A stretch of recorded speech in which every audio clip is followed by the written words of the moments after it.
Near Mint Condition, the home of collected editions. That cover's so awesome. This is Mr. Chris Claremont, a legend. Melanie goes, Tired.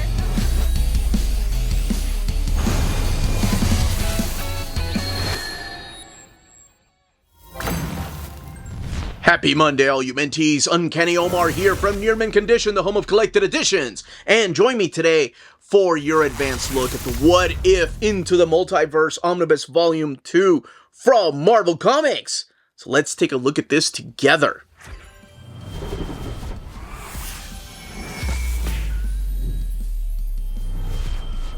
And welcome back, everybody. Before going any further, a big thank you to David Gabriel and the fine folks at Marvel for sending us an advance copy of this omnibus. This omnibus is due out in the direct market and book market on December 10th or 11th, depending on where you get your books. And I will say, this was supposed to originally come out in March, but there were some delays, and luckily we got here right before the end of the year, because this was one of my most anticipated releases. It has a lot of the stories that I know. I was going from, this is my high school era of What If, so I can't wait to dive in here with you all. This is the Bryan Hitch cover. This is the cover that's going to be available everywhere. There is a direct market cover. On the left-hand side is your direct market cover, and that is the one that is supplied by Jim Valentino and inked by Sam De La Rosa. Now, the spines are different. You have the spines over here on the right-hand side with the Imperial Guard and the Avengers, and then you have the spine on the left-hand side with the more cosmic characters, even though the Imperial Guards are cosmic, but like characters like Silver Surfer and Quasar and Firelord and Drax. So there is a difference in the spines and the covers, but everything else is the same, including what's inside the book. So since everything else is the same, let's shift the focus back to this. We have What If Into the Multiverse. No Volume 2 on the front, the Marvel logo. And, I mean, I love that homage cover to the classic Fantastic Four coming of Galactus, but it's Wolverine by Bryan Hitch, early Bryan Hitch too at that, and Alpha Flight, and what's going on with the X-Men? Well, if you've read What If, especially in the 90s, you know the stories don't have the happiest of endings. Marvel Omnibus What If Into the Multiverse, Volume 2, and then we talked a little bit about the spine.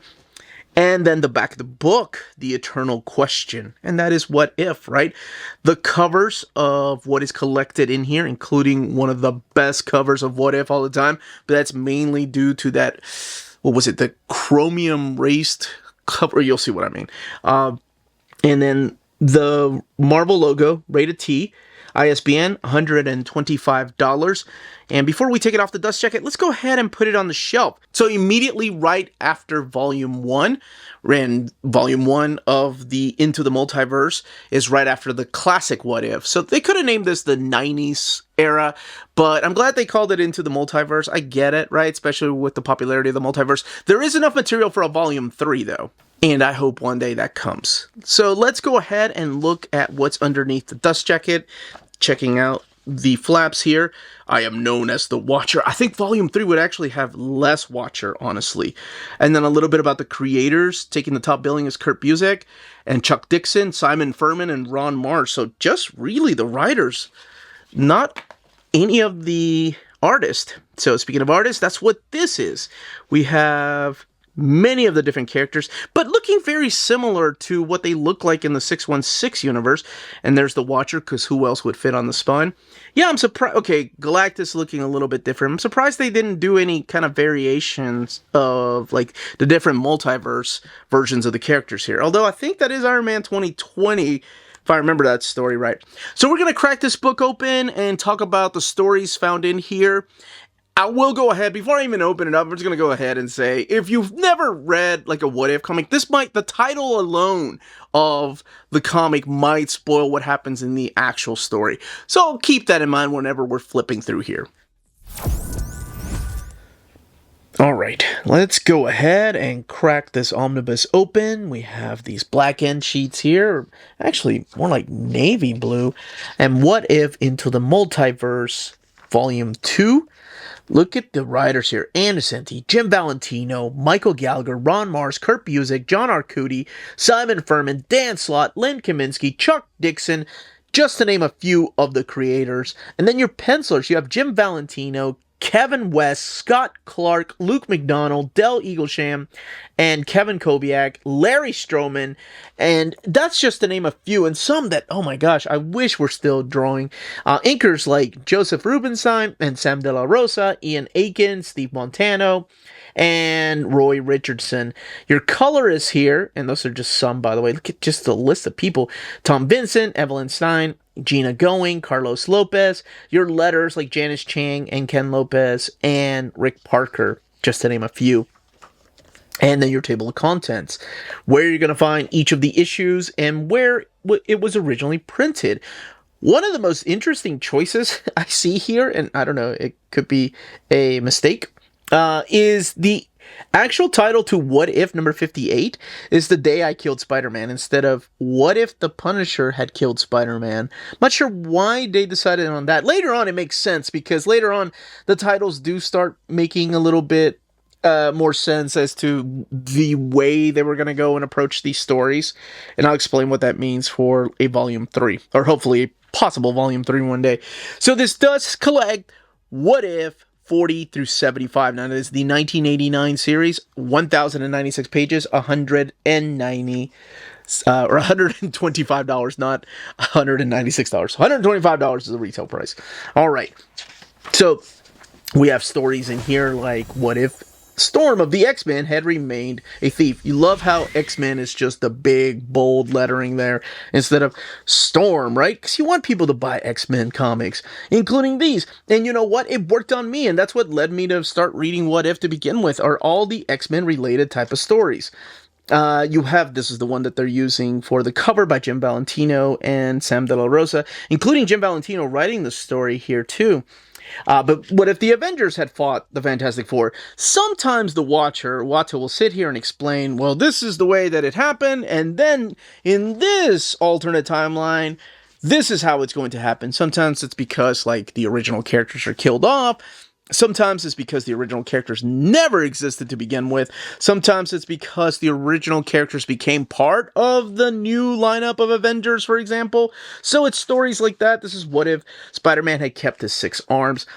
I think it does help to really, really enjoy these stories, to just sit here and, like, think about where these stories originated from, right? Like, this is from Spider-Man 101, so it goes back to that era.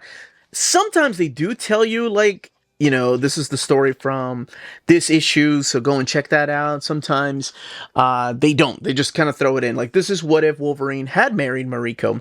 And that does come from one of the final stories from Mark Silvestri's era on the character of Wolverine, from those issues like 55, 56, 57, and written by Larry Hama. This time around, it's Ron Marz. And, Scott Clark, an artist that was gone way too soon. He did a lot of artwork, a little bit of Marvel stuff, and then he went over to Image to do Stormwatch, and then he actually did some stuff for DC, including things like if you have the Brightest Day Omnibus, you'll have a lot of his artwork in there. I was always a big fan of his, and I was saddened to find out that he died at such an early age, honestly, not too long ago. This is What If the Punisher had gotten the symbiote costume.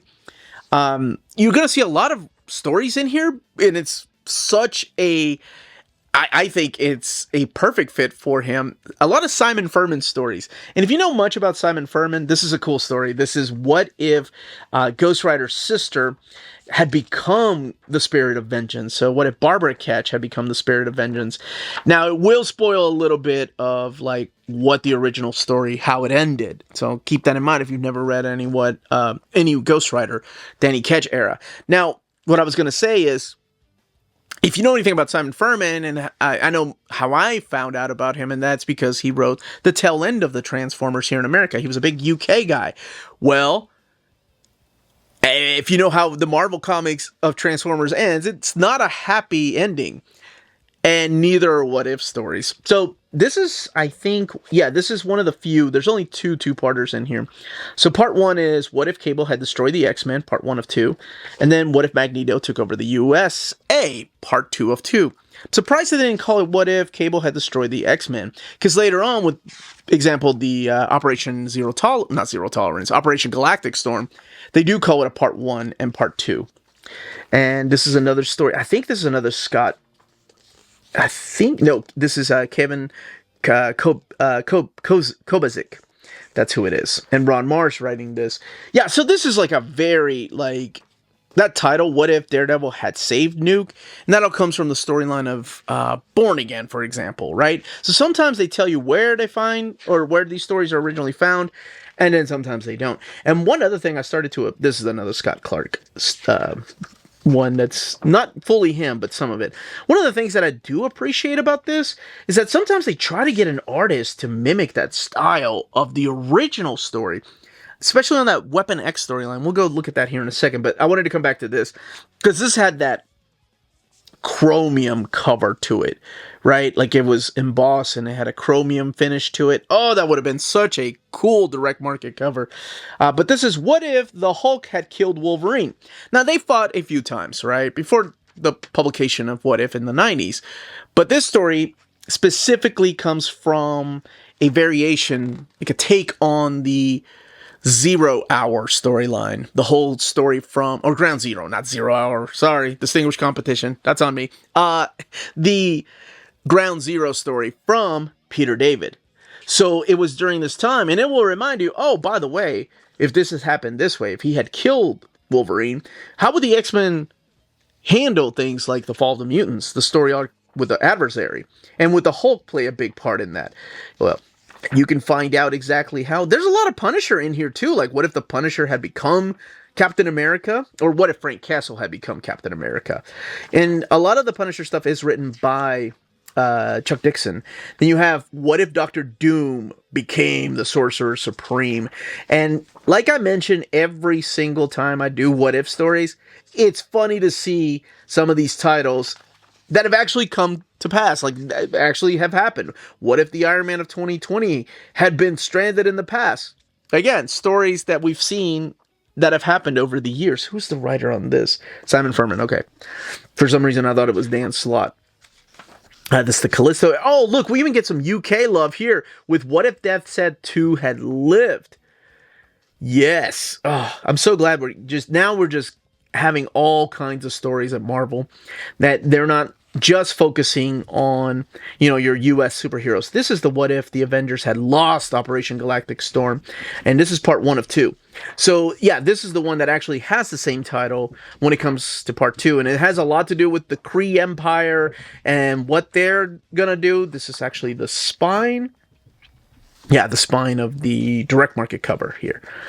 A lot more Punisher, and this is what if the Punisher became an agent of S.H.I.E.L.D., Chuck Dixon, Mike Harris. There's an artist here, Kirk Jarvivan, I think that's his name. I really like that guy's style in the 90s. He had a cartoony feel to it, but I dug it. This, I think, is a long issue. This is what if the Punisher, that's right, this is what if the Punisher had killed Spider-Man? Yeah. It's not like it starts off dark, man. But yeah, this is what if the Punisher had killed Spider-Man. So immediately after what if the Punisher became an agent of S.H.I.E.L.D., you get what if the Punisher had killed Spider-Man. And of course, that homage cover there after the Gil Kane and John Romita cover. Let's skip a little bit through here. Oh, this is the Alpha Flight story that you saw from the cover, the standard edition cover, and drawn by Brian Hitch, too. So, why do I do this backward? Okay, so this is what if Wolverine led Alpha Flight, and again, still having to run into his X-Men fans, or X-Men fans. I'm an X-Men fan. His X-Men family. That's what I meant to say. But this time he's leading Alpha Flight, and you still have a lot of the classic characters like Sasquatch and Shaman and Northstar and Aurora and Snowblind or Snowbird. Snowbird or Snowblind? What is she going by these days? Or during this time? But also having to deal with the X-Men. And one of the things is like, yes, we still have the Dark Phoenix story, even though he's not part of the team. And how does that affect the X-Men if he's not part of the team during that story? This is a cool story. I think this is when they started to just trying out new things. This is an anthology right here. And it's just a what if X-Men wedding album. So it's a lot of different people's, or not a lot, there's 3 different stories. Kurt Busiek writing some of these too. But what if Scott Summers and Jean Grey had married earlier, right? That's a question. What would have happened to some of the team? And how that would have affected the X-Men. There's one in here with what if Jean Grey had ended up with Wolverine instead of Scott Summers. So there's all those answers. I think that's been collected as part of I think it might be in the Cyclops and Phoenix, the wedding of Cyclops and Phoenix, which is not an omnibus. It's an OHC. This is Kurt Jarvivan, I think, if I'm not mistaken. Nope. It is. It's a little bit of him, and then I think that's Andrew Wildman, if I'm not mistaken. And that's one that's by Kurt Busiek. This is the story I was talking about, where what if Wolverine battled Weapon X? And it looks just like, channeling some Barry Windsor Smith art. And this is Ron Randall, written by Kurt Busiek. But, like, the details and stuff, and I don't know if that's Art Nichols doing that, or if it's the actual pencils. But there's just panels that are just lifted off of Barry Windsor Smith's Weapon X story. It's this what if War Machine had not destroyed the living laser. So you have to be a little familiar with some of these stories. I'm going to skip a little bit through here. I'm going to be talking about the whole damn thing. You got to be a little familiar with some of these stories that have happened in the past, not just with X-Men. Like, I was very familiar with X-Men, but I wasn't that familiar with Iron Man. So, like, that War Machine story, I was like, I don't know what any of that means. This is what if Rogue had possessed the power of Thor, taken down Thor, and then getting Mjolnir to have that Asgardian power, and then taking off to Asgard to battle Asgardian gods up there. That's a great storyline. This is the what if Captain America had been revived today, and today was 1990, mid-1990s. And that's why a lot of these stories are very fond to me, because they were coming out at the time when I was in high school, and I love just alternate realities. What if Stryfe had killed the X-Men? Right. What if Stryfe had killed the X-Men? So, of course, dealing with Executioner's song during this time, and a new X-Men team is formed. Larry Stroman doing this issue, what if the Gamma Bomb spawned 1,000 Hulks? Which we've kind of seen in storylines like Hulked Out. Like, was that the storyline where the big Gamma Bomb explodes and some of the heroes are Hulked Out heroes? And then we get some, like, down-to-earth stories, too, right? Not just affecting the entire universe, but actually just affecting 1 or 2 characters. I think this one here is by... Yeah, so what if the Kingpin owned Daredevil? And this is by D.G. Chichester and Tom Greinberg doing the art in here. And sometimes channeling, like, John Romita Jr. from that Man Without Fear storyline. Now, later on, what ends up happening is, especially in the next volume, so this is the final issue that's collected in here, 75. So with this is, what if Blink of Generation X had not died? So that's a little bit of a spoiler, but that's the title of the book.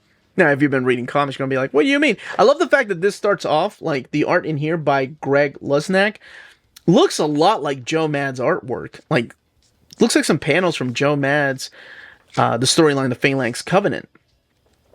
Now, what happens is that eventually they do get rid of Uatu. So Uatu, you'll see through here, he doesn't introduce every story. As a matter of fact, one of the stories is done by, like, Ben Urich, right? Like Daredevil's buddy.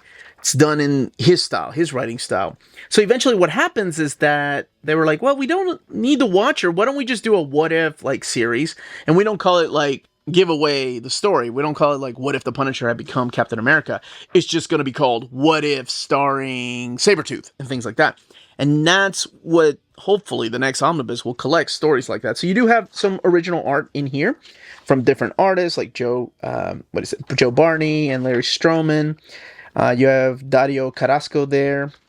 And this is a Kurt Jarvinen cover there, and Ron Randall, and then the Brian Hitch. Ooh, that's nice. Oh, and then this right here from Brian Hitch. That's spread. And then the end sheets here. So let's look at the binding. It is sewn binding and printed at the Donley printer. 1,096 pages, and the way that it lays over. So there's very minimal gutter loss right here, but that's just this page. Let's go look a little bit earlier here at page 64. This awesome picture of Galactus and Uatu fighting. So you do get minimal gutter loss there. Not very much, but it's there. And as far as the bleed through, minimal bleed through. Oh, here's perfect. Like this is white right here, so this is perfect. This will show you the kind of bleed through you'll have from the opposite page. But that's it. That is What If Into the Multiverse Omnibus Volume 2. And that, as they say, is that. If you're interested in purchasing this omnibus, don't forget to check out our sponsors. BD Cosmos, the Canadian leader in graphic novels. They have a physical storefront in Montreal, Quebec, and their website, bdcosmos.com, offers 25% off your order of over $99 or more, and free shipping everywhere in Canada for every order of $200 or more. Their shipping care is exceptional. Your books will stay cozy through the rough Canadian weather and arrive to you in near mint condition. After checkout, let them know Near Mint Condition sent you their way, and you'll be added to the monthly $25 gift card raffle. Entries are valid for new and returning customers. Don't be afraid to call or email them. Ask them questions. Their staff is always happy to help guide you towards the right purchase. Visit their website, bdcosmos.com, for more. BD Cosmos, with rewards and raffles taking care of customers in Canada. Eh? CheapGraphicNovels.com, your online home for graphic novels and collected editions up to 50% off cover price. They have excellent shipping and prompt and helpful service. Check out their bargain deals for up to 90% off cover price. And don't forget, the CGN also takes pre-orders. That way you don't miss out on the hottest releases. And they are currently running a special promotion for you Minties. If you're a first-time customer, after receiving your order confirmation email, reply back to that email and let them know Near Mint Condition sent you their way. They will then apply a free shipping promotional credit to your next order in the US. Cheap Graphic Novels, your source for the hottest books with the kind of deep discount, quality shipping, and customer service that will keep you coming back for more. And that was the content, the page count, and build of this omnibus. Let me know in the comments down below if you have thoughts, questions, concerns, and also, yes, would you like to see them wrap up this era of What If with a third omnibus? I know I would love to see that. And check us out on Patreon and Spreadshop, amazing ways to support the channel. Everybody stay healthy and safe out there. Much love.